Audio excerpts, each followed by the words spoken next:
ഫ്രണ്ട്സിന് നമസ്കാരം. ഞാനിന്നിവിടെ തയ്യാറാക്കാൻ പോകുന്നത് എൻ്റെ മുല്ല എന്ന കവിതയാണ്. എൻ്റെ മുറ്റത്തു ഞാനൊരു മുല്ല നട്ടു, ആ മുല്ലതൻ വള്ളികൾ പന്തലിച്ചു.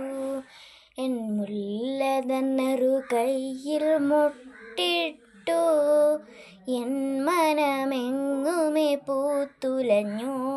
എൻ മുല്ലയ്ക്കു ഞാനൊരു കാവലായി, അന്തിനേരത്തു ഞാൻ കാത്തു നിന്നു.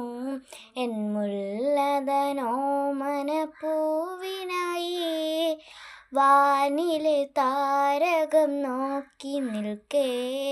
എന്നോമന മൊട്ടുകൾ പുഞ്ചിരിച്ചു, വിണ്ണിലെ താരകം പൂത്തു നിന്നു.